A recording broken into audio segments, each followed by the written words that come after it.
بسم الله الرحمن الرحيم. إنا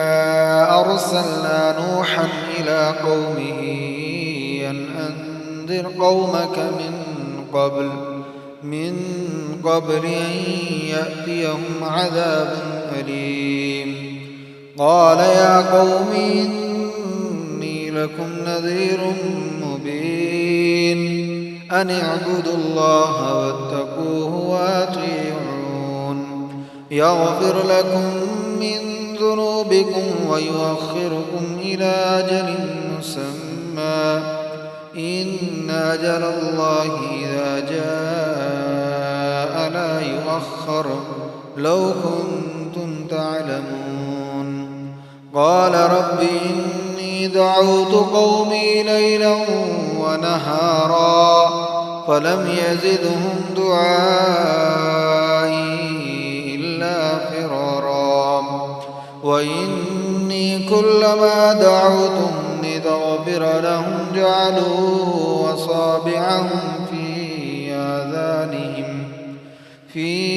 آذانهم واستغشوا ثيابهم وأسروا واستكبروا استكبارا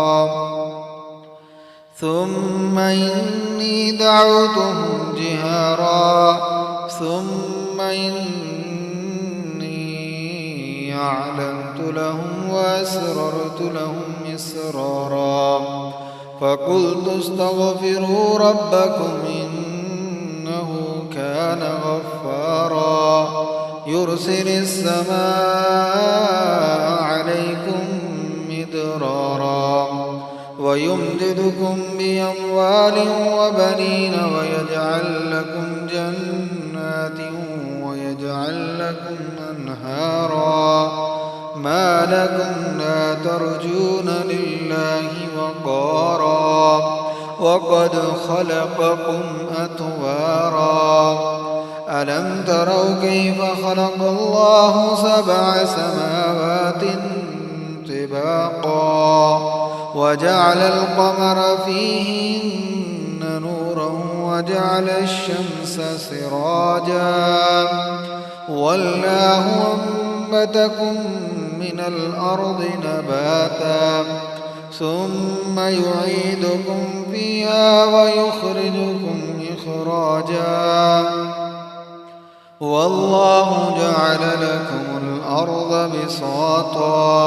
لتسلكوا منها سبلا فجاجا. قال نوح رب إنهم عصوني واتبعوا من لم يزده ماله وولده إلا خسارا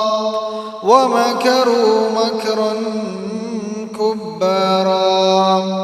وقالوا لا تذرن آلهتكم ولا تذرن ودا ولا سواعا ولا يغوث ويعوق ونسرا وقد أضلوا كثيرا ولا تزد الظالمين إلا ضلالا مما خطيئاتهم أغرقوا فأدخلوا نارا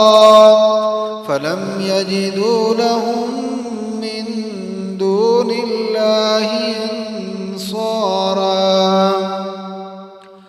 وقال نوح رب لا تذر على الأرض من الكافرين ديارا إنك إن تذرهم يضلوا عبادك ولا يلدوا إلا فاجرا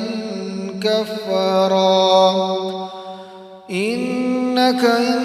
تذرهم يضلوا عبادك ولا يلدوا إلا فاجرا كفارا رب اغفر لي ولوالدي ولمن دخل بيتي مؤمنا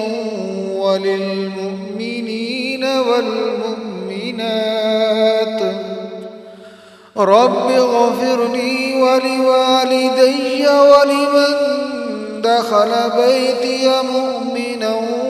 وللمؤمنين والمؤمنات ولا تزد الظالمين